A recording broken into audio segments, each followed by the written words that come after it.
Good evening, Malaysia. How are you? You've just had Justin Cohen for 1 hour, and you're still alive. Congratulations. How's it feel? Can you do me a quick favor? Can you just quickly stand up? Quickly stand up. Can I invite you to stand up? Turn to the person next to you, give them a big high five and say, this next speaker is going to be awesome.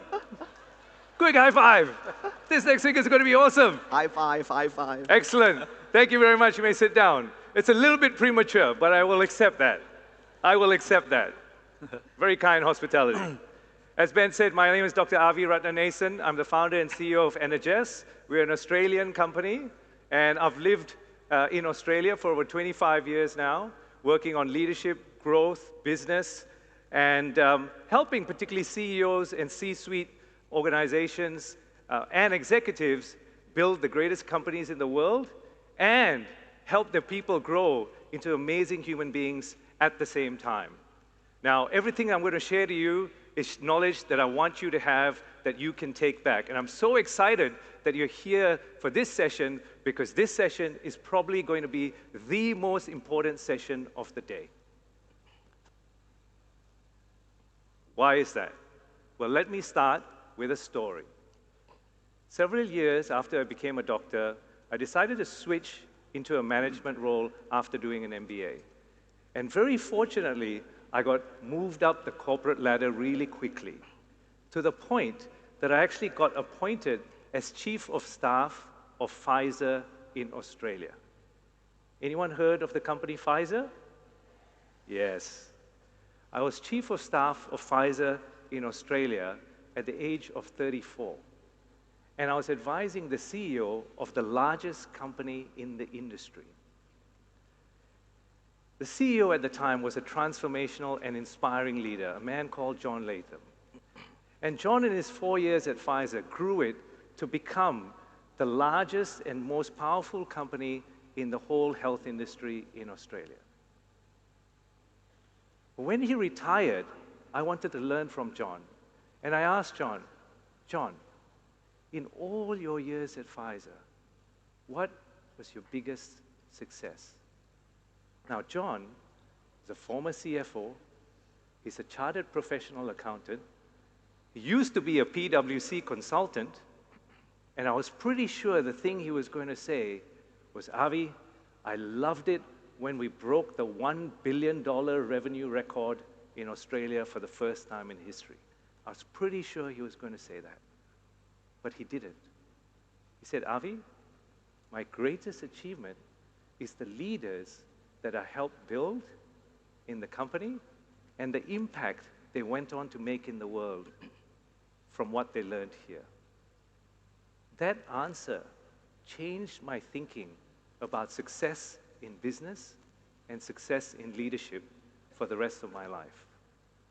It set me on a path to think about what is it about change in the world? What is it about business that brings out the best in us if we choose it to be?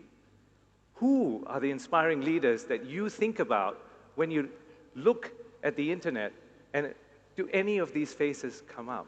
Elon Musk, Oprah Winfrey, Bill Gates. These are all business leaders that have transformed history. But one of the things that's really important, because before coming here, we did some research with Malaysian leaders, over 100 Malaysian leaders. And you know, one of the things that I found when I asked Asian leaders who the most inspiring leaders were, most of them were Western names. Hardly ever did an Asian name come up as an inspiring leader. Now, you could say that that's a problem. But I say to you, that's an opportunity. That's an opportunity for you to start learning how to be an inspiring leader and build a competitive advantage in your organization. How do you do that? Well, leadership is not something you're naturally born with. Yes, we do know some leaders who actually seem to be born with that natural talent. But it is built, and it can be built over time. So many of us start off as this ad hoc leaders, right? You're asked to go captain the football team, Maybe you're asked to lead a social group on a piece of travel. Maybe you're asked to lead a family event. We're all given these ad hoc roles as leaders. But then we start being given something formal. Go lead a project at work. Go lead a task that's a little bit complex. That's when we become the execution leader. But then, for some leaders, you start to get promoted higher up into the rungs. And this is what I see very often. Promotions that happen because you're a technical expert in the role, but you don't necessarily have the people management or professional or leadership skills. Does anyone know anyone like that in the organization? Put your hand up. Some people are like, my boss is sitting next to me, I don't think I will. I start coaching managers and leaders in this stage, stage 3. And a lot of them want to get to stage 4.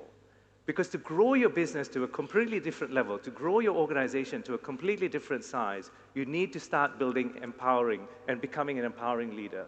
You need to start empowering other leaders and allow them to make the mistakes to go out there and make the big change in the organization that you will.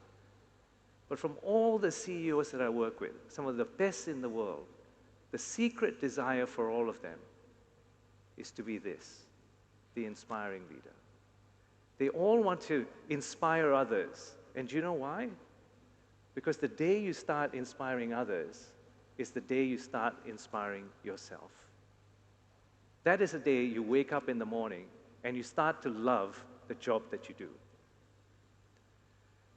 In our research with Malaysian leaders over the last 6 months, we discovered some of the common challenges that Malaysian leaders experience. One of the things they say to me is, Avi, I find it really hard to motivate my people. So many of them are lazy. How do I get them to be more productive? I find it so difficult. Variable motivation amongst the workforce. The other thing that happens that Malaysian leaders have told me about is communication issues. We have different races, we have different accents, we have different technologies. We're using WhatsApp, we're using email, we're using computers. And then in Malaysia and in Asia, we sometimes don't really say what we want. What's your real agenda? It's hidden. Because we tend to suppress that because we don't want to create conflict. Can anyone relate to that? I see some nodding heads. Another big problem in the Asian context. Then we have multiple competing priorities. Lots of projects. My boss told me to do this. My other boss told me to do this. Our head of global told me to do this. Lots of competing priorities. What do I prioritize first? And numerous distractions. Bosses are telling me, Avi, I have a meeting and my staff are on WhatsApp, they're on email, they're checking the computer. I can't even get them to listen. Engagement is low. And finally, the silent killer. The mental stress, the burnout, and the fatigue. As a doctor, I see this in organizations. But not every manager is skilled at asking an employee, are you okay? And not every employee is comfortable saying, no, I'm not. There's going to be a whole track about it tomorrow. But the thing about this is that these are real challenges in Malaysian audiences, in Malaysian companies. Now, irrespective if you're Malay, Chinese, Indian, Dan Lion, you have a brain, you have a heart, and we all bleed red. Every single reaction that you're seeing these people react to comes from the brain at some point. Justin was talking about it earlier. The neocortex is processing the logic. What you're communicating to your employees, what your bosses are communicating to you, the facts they're communicating to you is processed through the neocortex. The limbic system is your emotions. Any fear or anger that you might feel towards your boss is being processed through your limbic system of the brain. The brainstem is your survival instincts. It's the fight or flight response. Thousands of years ago, the tiger would jump out of the bush and you would react out of fear and lack of safety. But today, the boss is jumping into your office. Where's that damn report? And you suddenly feel that panic, right? Our survival instincts are now challenged in ways never before in the workplace. So it's time for a change. And every leader and manager that I speak to has these problems: changing environments and stakeholder demands, multiple competing priorities, and every now and again, suboptimal performance. Every inspiring leader has to deal with these three big challenges. And after working with CEOs in C-suite organizations in over 150 organizations in 6 countries, I found 3 big things in common that they all need. Number 1, leadership growth. You have to develop your leaders and upskill them on how to change and deal with these changing times, exactly what all the speakers today have been talking about. I'm really just packaging it all together. Secondly, they need strategized focus. A clear strategy, because honestly, guys, you cannot do everything. You have to pick your bets, and you have to decide what's going to give you the biggest difference in your work tomorrow. Do you know your strategy? And third, optimize performance. Please take as many photos as you like from this presentation today. The knowledge is here to be shared. But when it comes to optimized performance, it's all about how do we deal with and troubleshoot the issues that we have on a day-to-day basis. Now, moving through this very quickly, there's lots of detail that I won't go into, but we will cover it a bit more. I am teaching leaders on now how to become healthy leaders, because coming out of the pandemic, so many people want managers that care, and that can be designed. When it comes to strategy, there needs to be a clear transformation agenda. You need to know where you're going, and it's absolutely fantastic to see HRDC taking it to a completely another level with the conference they're having. That shows great leadership.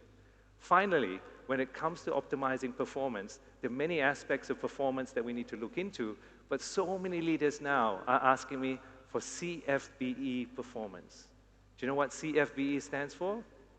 Dr. Avi, how can we make our business do things cheaper, faster, better, and easier? Every leader is trying to achieve more profitability now. I asked my friends at Gallup. Gallup is one of the leading organizations in the world when it comes to human resource and leadership development. And I asked them to send me their data on the strengths of Malaysian leaders. They sampled 30,000 leaders over 10 years, and they found that the number 1 strength of Malaysian leaders is responsibility. So even though we have all these challenges, the number 1 strength of all of you is that you can actually take on more responsibility. You can actually take on more of a change if we know how to tap into that strength. Why is this important? 20 years ago, one of the best books ever written about business, a book called Firms of Endearment, looked at leaders that cared most for the people in their organizations. And the study was remarkable. It followed companies over a period of 10 years. One being the S&P 500 companies. These are the biggest companies in the US stock market. Followed them for 10 years and look at their returns. It then followed Jim Collins' Good to Great companies. Anyone read the book, Jim Collins' Good to Great? Yep. These are exceptional companies as well. Followed them for 10 years. And then it followed these companies they called the Firms of Endearment. The companies that clearly demonstrated care for their employees, their customers, beyond the others. These were companies like Whole Foods, Costco, Disney, and so on. And what they found was that the S&P 500 companies returned 122% over 10 years. You invest $1 in them, 10 years later, you get 122% return. The Jim Collins Good to Great companies turned over 331% over 10 years. But the Firms of Endearment turned over 1,026% growth over 10 years. If you're ever in business, this is the most important slide you need. If you're ever in HR and your CEO says to you, why should I spend money on training? Why should I invest in my people? This is the slide you need to show them. The amount of growth in companies that consistently invest in their people is far beyond any expectation. This is the ROI slide. The only problem with the Firms of Endearment book is that it didn't tell you exactly how to get there from where you are now. And that has been the basis of my research for the last few years. Because over the last few years, I've been researching 200 different leaders from CEOs, HR, CFOs, and so on, and decoded and broke down the process of how you get there from where you are today. we broke it down into 8 simple steps. You don't have to memorize all of them, just take a snapshot of it now. But one of the things that we're really excited about is that Deepak Chopra, an author of 90 books, 22 became New York Times bestsellers, regarded by Times Magazine as a top 100 icon of the century, endorsed this book, my very first book. That is pioneering.